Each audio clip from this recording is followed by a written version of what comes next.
Hello, good morning. Durga Pal ma'am की class में आप सबका स्वागत है।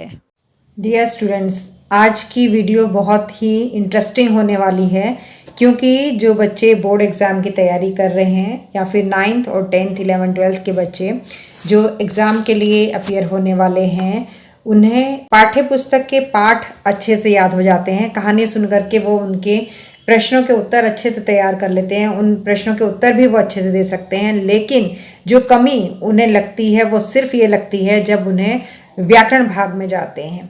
व्याकरण भाग में जो निबंध लेखन है या फिर अनुच्छेद लेखन है, उसे करते वक्त उन्हें सबसे ज़्यादा परेशानी का सामना करना पड़ता है। बच्चों को ये समझ में ही नहीं आता कि निबंध को कहाँ से शुरू करें, कैसे शुरू करें, क्या लिखें, इसकी हेडिंग कैसे दें, किस पेज पर इसे लिखें। इस तरह की बहुत सारी बातें हैं जो बच्चों के दिमाग में घूमती रहती हैं और इसका उत्तर उन्हें नहीं मिल पाता। तो आज की इस वीडियो में आपको इसी तरह के टिप्स मैं देने वाली हूँ कि हमें निबंध कैसे लिखना चाहिए, अनुच्छेद कैसे लिखना चाहिए, इसमें हमें क्या क्या बातों का ध्यान रखना चाहिए, किस तरह से शुरू करना चाहिए, इसका बॉडी कैसी होनी चाहिए, इसका विषय का विस्तार हम कैसे कर सकते हैं, या फिर इसका उपसंहार यानी कि निबंध और अनुच्छेद को हम अंत कैसे कर सकते हैं, समाप्त कैसे कर सकते हैं। इन सब बातों का ध्यान रखते हुए आज ये वीडियो बनाई गई है। मेरा आपसे अनुरोध है कि वीडियो को अंत तक जरूर देखें, वीडियो में अंत तक बने रहें, क्योंकि हो सकता है जिस पार्ट को आप स्किप कर रहे हैं उसी पार्ट में अनुच्छेद और निबंध लिखने का वो टिप दिया गया है जो आपके लिए बहुत ही फायदेमंद होगा। तो इसलिए इस वीडियो को अंत तक देखें और अंत में अपना एक प्यारा सा कमेंट ज़रूर छोड़ें ताकि मुझे पता चल सके कि आप किस तरह की और वीडियो देखना चाहते हैं जो आपके बोर्ड एग्ज़ाम के पॉइंट ऑफ व्यू से बहुत ही शानदार रहेगी और आपके लिए बहुत मददगार भी साबित होगी। तो शुरू करते हैं आज का वीडियो, जिसमें मैं आपको बताने जा रही हूँ कि निबंध और अनुच्छेद कैसे लिखें। निबंध और अनुच्छेद लिखते हुए वो कौन सी बातें हैं जो हमें ध्यान में रखनी चाहिए, आइए उन बातों को जानते हैं। तो सबसे पहले हम देखते हैं कि निबंध या अनुच्छेद, इसकी अर्थ या परिभाषा क्यों है। मैं पहले बता दूं बच्चों कि मैंने निबंध के साथ स्लैश में अनुच्छेद इसलिए लिया है कि 9th और 10th क्लास में अब निबंध नहीं पूछा जाता है बल्कि अनुच्छेद पूछा जाता है, तो इसलिए मैंने दोनों को स्लैश कर दिया है। जिन बच्चों के एग्जाम में निबंध पूछा जा रहा है वो इसको निबंध पढ़ें और जिनके लिए अनुच्छेद है वो इसे अनुच्छेद ही समझें।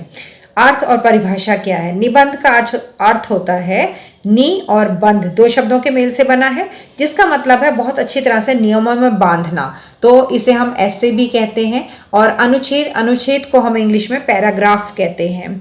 तो निबंध और अनुच्छेद में बहुत अंतर आ जाता है, जो मैं इसी वीडियो में आपको आगे बताऊंगी कि निबंध और अनुच्छेद में क्या अंतर होता है। किसी भी विषय पर कोई भी रचना आप ऐसी लिख रहे हैं जिसमें आपने अपने विचारों को बहुत ही सुंदर ढंग से क्रमवार बांधा है और अंत में उसका निर्णय निष्कर्ष भी निकाल करके दिया है, तो उसे ही हम निबंध कहेंगे या फिर अनुच्छेद कहेंगे। निबंध के कितने अंग होते हैं, यानी कि जब आप पेज पर निबंध लिखते हैं तो उसे कितने भागों में बांट सकते हैं। तो पहला भाग है इसका भूमिका अथवा प्रस्तावना। सबसे पहले भूमिका आती है निबंध में। निबंध किस विषय में आप लिख रहे हैं, उस विषय का अर्थ क्या है, उस विषय का परिचय देना और अपने पाठकों को, जो भी आपका निबंध पढ़ रहे हैं या जो आपके एग्जामिनर हैं, उनको ये बताना कि निबंध के अगले हिस्से में आप क्या लिखने जा रहे हैं। अगला होता है निबंध की बॉडी। वास्तव में जो निबंध का असली भाग है उसे हम कहते हैं मध्य भाग, और यहीं पर पूरा का पूरा निबंध यहीं पर रहता है। निबंध में जितनी भी हमने जानकारी देनी है, जिन भी विचारों को हमने प्रकट करना है, वो हम निबंध के बीच वाले हिस्से में ही प्रकट करते हैं। अब इसमें क्या क्या हो सकता है, चाहे हम अनुच्छेद ही क्यों ना लिख रहे हों, तो उस भाग में क्या क्या हो सकता है, उसमें जो भी विषय आपको दिया गया है, जिस विषय पर आप निबंध लिख रहे हैं, उस विषय का कारण हो सकता है, उस विषय के लाभ हो सकते हैं, विषय की हानि, उस विषय के उपाय। अगर कोई ऐसा विषय है जिसे हम रोकना चाहते हैं तो किस उपाय से रोक सकते हैं, या बढ़ाना चाहते हैं तो क्या उपाय हैं कि हम उनको बढ़ा सकते हैं। रोकथाम, कोई अगर बीमारी के बारे में बताया गया है, कोई समस्या के बारे में बताया गया, तो उसकी रोकथाम कैसे होगी, कैसे हम उसका प्रचार कर सकते हैं दुनिया को उसके बारे में कैसे बता सकते हैं, ये सब चीज़ें हम निबंध की बॉडी में यानी कि बीच वाले हिस्से में, मध्य भाग में हम लेते हैं। तीसरा और अंतिम भाग जो निबंध का होता है वो है उपसंहार निष्कर्ष, यानी कि जो भी निबंध अभी तक आपने लिखा है उसका पूरा निचोड़ आप अंतिम पंक्तियों में लिखेंगे, अंतिम पैराग्राफ में लिखेंगे और यही उपसंहार होगा। तो इस तरह से निबंध के 3 हिस्से हुए, पहला इसका भूमिका, दूसरा इसका मध्य भाग और तीसरा उपसंहार। और इसी तरह से अनुच्छेद के भी 3 हिस्से किए जाते हैं। अब हमें ये तो समझ में आ गया कि निबंध हो या अनुच्छेद हो उसे 3 हिस्सों में बांटा जाता है, लेकिन इसको लिखा किस तरह से जा सकता है। एक अच्छा अनुच्छेद या अच्छा निबंध तैयार करने के लिए हमें कौन कौन सी बातों पर ध्यान देना चाहिए। तो पहला है शीर्षक। पहली बात जिस पे हमें ध्यान देना चाहिए वो है निबंध या अनुच्छेद का शीर्षक। आपको जो भी विषय मिला है, जिस भी विषय को आपने चुना है लिखने के लिए, आप एग्जाम लिख रहे हैं, तो निबंध या फिर अनुच्छेद शुरू करने से पहले अपने आंसर शीट पर उसका शीर्षक अवश्य लिखें। बिना शीर्षक के अपना निबंध लिखना शुरू न करें। दूसरी बात जो आपको ध्यान देनी है वो है कि आपके क्वेश्चन पेपर में इसके संकेत बिंदु दिए रहते हैं। उन संकेत बिंदु 4 या 5 संकेत बिंदु वहां पर होते हैं, उन संकेत बिंदु का अर्थ जरूर समझ लें। इससे पहले जो आप शीर्षक लिखते हैं, शीर्षक का अर्थ भी आपके दिमाग में बिल्कुल क्लियर होना चाहिए कि हमसे क्या पूछा गया है और हम क्या कौन सा निबंध लिखने जा रहे हैं या अनुच्छेद हम किस विषय में लिखने जा रहे हैं। ये शीर्षक बिल्कुल क्लियर आपके दिमाग में होना चाहिए। उसके संकेत बिंदुओं को आपने समझ लेना है और उन्हीं संकेत बिंदुओं का प्रयोग आप अनुच्छेद या फिर निबंध में भी करेंगे। तीसरी जो ध्यान देने वाली बात है वो ये है कि संकेत बिंदुओं को हेडिंग की तरह नहीं लिखना है। आपको जो 5 संकेत बिंदु मिले हैं, आप जिस तरह से क्वेश्चन आंसर के अंदर हेडिंग बनाकर उसे एक्सप्लेन करते हैं, ऐसी हेडिंग आपको नहीं बनानी होती है निबंध में या अनुच्छेद में। सिर्फ आपने संकेत बिंदुओं को ध्यान में रख करके अपने विचारों की रचना करनी है उनके आधार पर, ना कि उन्हें एज अ हेडिंग इस्तेमाल करना है। अगली बात जो आपको ध्यान में रखनी है वो है कि निबंध या अनुच्छेद का प्रारूप तैयार करने के बाद निबंध की शुरुआत करनी चाहिए। मतलब आपने शीर्षक पढ़ लिया, आपने 3 टॉपिक में से एक टॉपिक चुन लिया कि मुझे इसके ऊपर लिखना है निबंध या अनुच्छेद, और उसके संकेत बिंदुओं को अच्छे से समझ लिया है। अब 1 मिनट के रुकिए, अपने दिमाग में सोचिए कि आप किस संकेत बिंदु पर का विस्तार कैसे करने जा रहे हैं। आप किस संकेत बिंदु के लिए कौन सी 3, 4, 5 लाइनें इस निबंध या अनुच्छेद में लिखने जा रहे हैं। तो अपने दिमाग में एक फ्रेम जरूर बना लीजिएगा, उसका आउटलाइन जरूर बना लीजिएगा कि मुझे इस तरह से निबंध या अनुच्छेद लिखना है। अगली बात है कि निबंध और अनुच्छेद लिखते समय विषय वस्तु को क्रम में ही लिखें। ऐसा नहीं कि आप किसी चीज के लाभ लिख रहे हैं, तुरंत आपको एक हानि याद आ गई तो बीच में आपने हानि की लाइन लिख दी या फिर उसकी रोकथाम की लाइन लिख दी। नहीं, आप अपने क्रम में लिखें। पहले उसका लाभ लिखें, फिर उससे होने वाली हानियां लिखें, फिर उसकी रोकथाम लिखें, फिर उसके परिणाम लिखें। इस तरह से क्रम चलना चाहिए, चाहे आप अनुच्छेद लिख रहे हैं चाहे आप निबंध लिख रहे हैं। अपने विचारों को भटकाने से बचना है आपको। अगला है कि आपको अपने अनुच्छेद या फिर निबंध में जो शब्द हैं, जो भाषा है आपकी, वो बहुत ही स्टैंडर्ड भाषा होनी चाहिए, यानी कि एक उस भाषा का स्तर होना चाहिए। अपशब्द, गाली गलौच, इस तरह की भाषा का प्रयोग आप निबंध में या अनुच्छेद में नहीं कर सकते हैं। ऐसे किसी भी भाषा का प्रयोग आप उसमें ना करें जिससे किसी की भावनाओं को ठेस पहुंचता है। किसी धर्म, जाति के बारे में कोई टिप्पणी, इस तरह की बात आप उस अपने निबंध में या अनुच्छेद में बिल्कुल भी ना करें। अगली बात है कि परीक्षा में जो भी निबंध या अनुच्छेद आपसे पूछा गया है, मैं आप लोगों को स्पेशली यहाँ पर बता दूं कि ये 120 शब्द मैंने दिए हैं क्लास 9 और 10 को ध्यान में रखते हुए। क्लास 9 और 10 के लिए सीबीएसई एग्जाम में निबंध की जगह पर अनुच्छेद पूछा जाने लगा है, जो 6 अंकों का रहता है और इसमें आपको 120 शब्द ही लिखने होते हैं। तो आपको ध्यान रखना है कि जो आपका अनुच्छेद है वो 120 शब्दों का ही हो, इससे बहुत बड़ा ना हो और बहुत छोटा भी ना हो।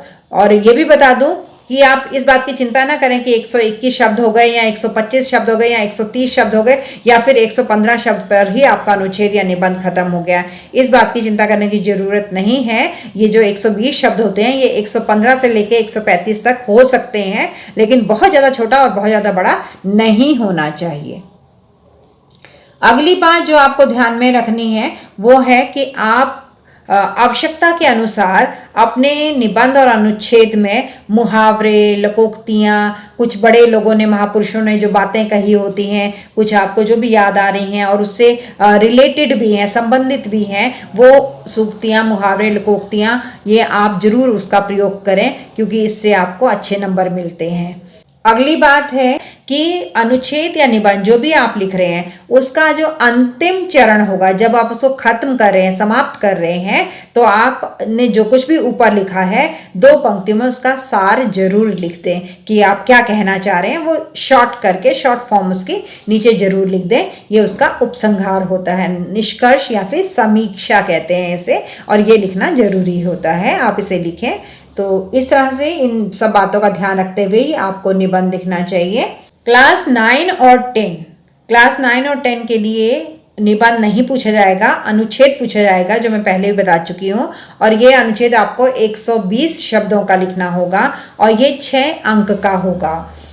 तो अनुच्छेद और निबंध में क्या फर्क रहता है ये मैं आपको बता दूं, क्योंकि कई बच्चे अनुच्छेद और निबंध का फर्क नहीं जानते हैं, क्योंकि 8th स्टैंडर्ड तक वो निबंध लिखते हुए आए हैं, तो वो अनुच्छेद को निबंध मानकर निबंध की तरह ही लिखते हैं, लेकिन दोनों में बहुत अंतर है और इस अंतर को जानना जरूरी है। अगर आपसे अनुच्छेद पूछा गया और आप निबंध लिख रहे हैं तो फिर आपके नंबर कट सकते हैं, क्योंकि इन दोनों में अंतर है और वो अंतर अगर आप नहीं जानते हैं तो आप अपने मार्क्स लूज करेंगे, आपके नंबर कट जाएंगे।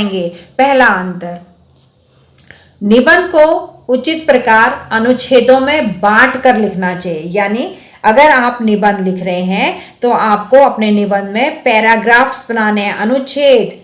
अनुच्छेद का अर्थ है पैराग्राफ, आपको पैराग्राफ लिखने हैं निबंध में। लेकिन वहीं पर अगर आप अनुच्छेद लिख रहे हैं, जो क्लास 9 और 10 में पूछा जाएगा सीबीएसई एग्जाम में, अगर आप अनुच्छेद लिख रहे हैं तब फिर आपको पैराग्राफ नहीं बनाना है, क्योंकि अनुच्छेद का ही मतलब है पैराग्राफ। अनुच्छेद का मतलब है 1 सिंगल पैराग्राफ, आपको एक ही पैराग्राफ लिखना है। अगर आप पैराग्राफ में बांटने लग जाएंगे तो वो निबंध बन जाएगा। आपको निबंध नहीं लिखना है, अनुच्छेद लिखना है। और जितने भी संकेत बिंदु दिए गए हैं उन सबको आपने एक ही पैराग्राफ में डालना है, एक ही पैराग्राफ में उनको लिखना है। इस बात का बच्चे जरूर ध्यान रखें। अगला अंतर है अनुच्छेद और निबंध में भूमिका, विकास, उपसंहार, ये तीनों चीजें होती हैं और अलग अलग पैराग्राफ में होती हैं।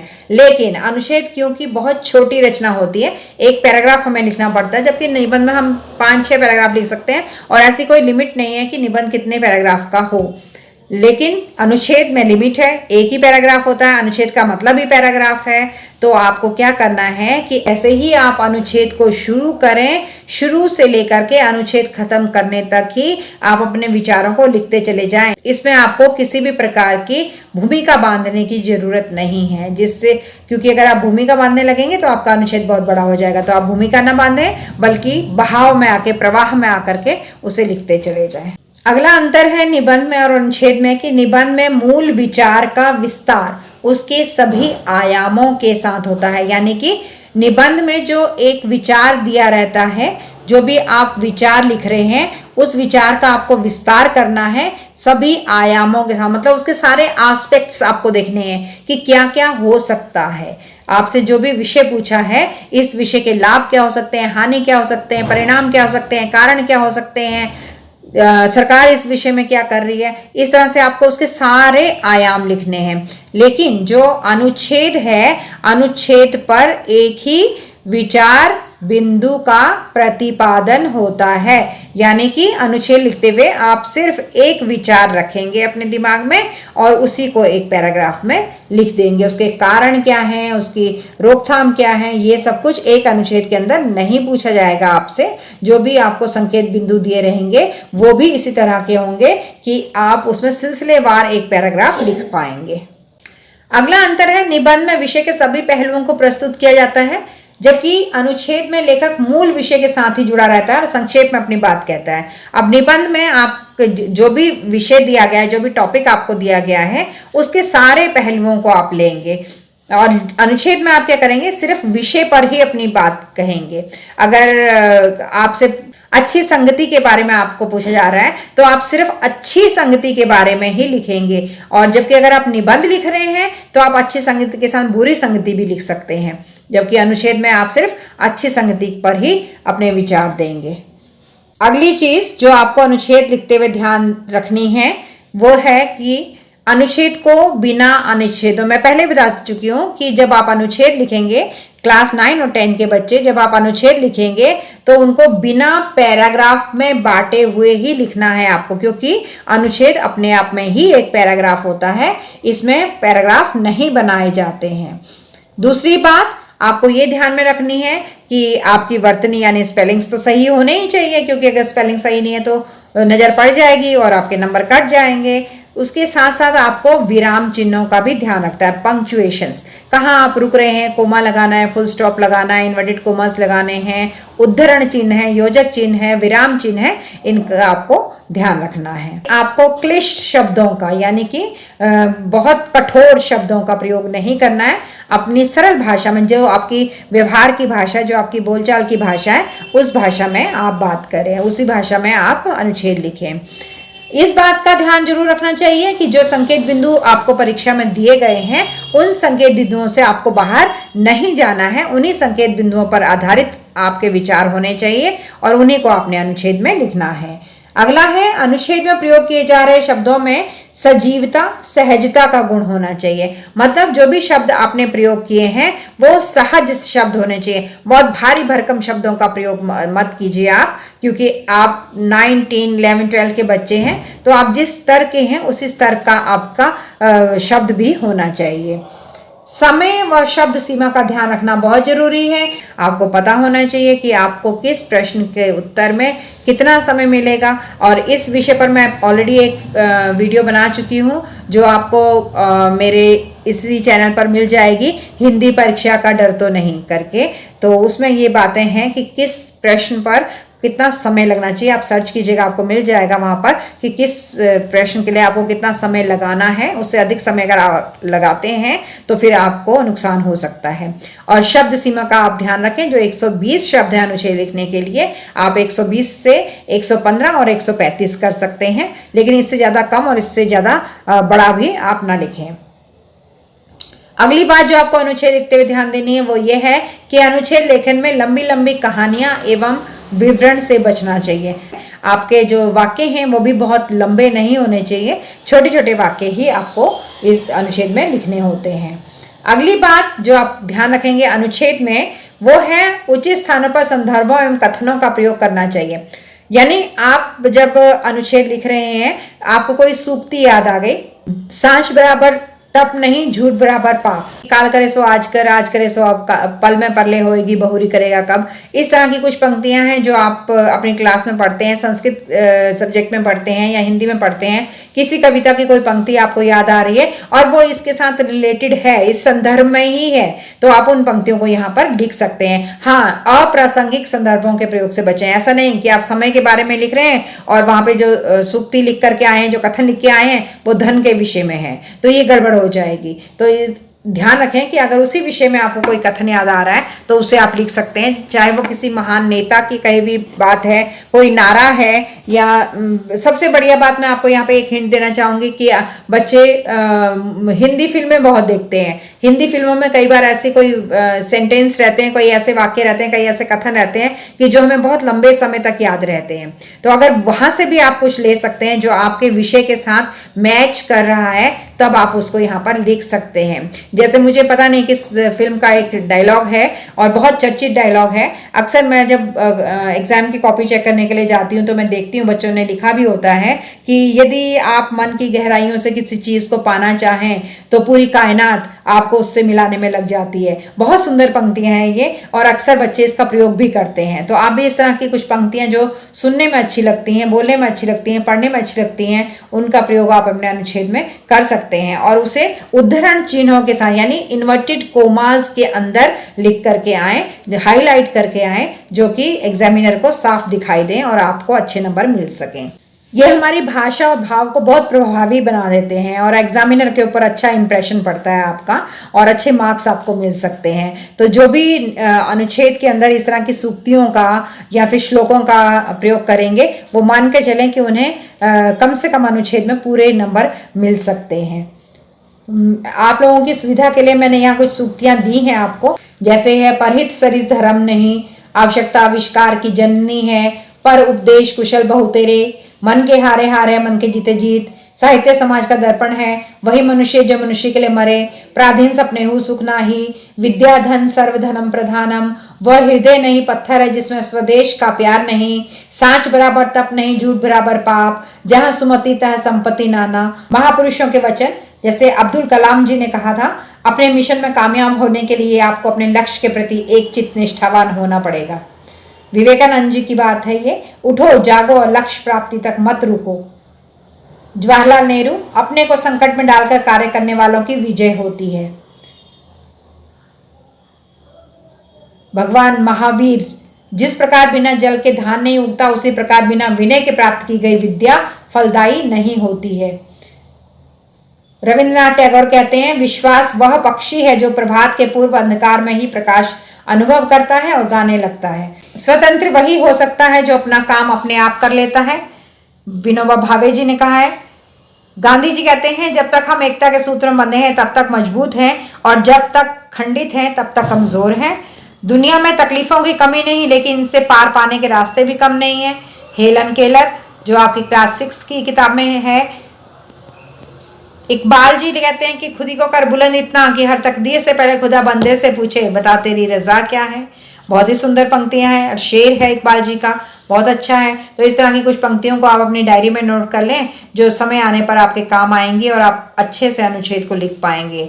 और वीडियो के अंत में आते आते मैं उम्मीद करती हूँ कि आप लोगों ने अनुच्छेद या फिर निबंध किस तरह से लिखना चाहिए ये जानकारी आप लोगों तक अच्छी तरह से पहुंच गई है और आपके मन में जो भी संशय है, जो शक है, जो डर है निबंध लिखने के लिए, वो खत्म हो गया होगा। अनुच्छेद कोई बहुत बड़ी बात नहीं है, वहाँ पर संकेत बिंदु हमें दिए रहते हैं, उन्हीं संकेत बिंदुओं पर आधारित आपको अपने विचार लिखने होते हैं। बस इतना ध्यान रखना होता है अनुच्छेद में कि आपको पैराग्राफ चेंज नहीं करना है। जितनी शब्द सीमा दी गई है उसके अंदर 10-15 शब्द आगे या 10-15 शब्द पीछे करके आपको अनुच्छेद पूरा करना है।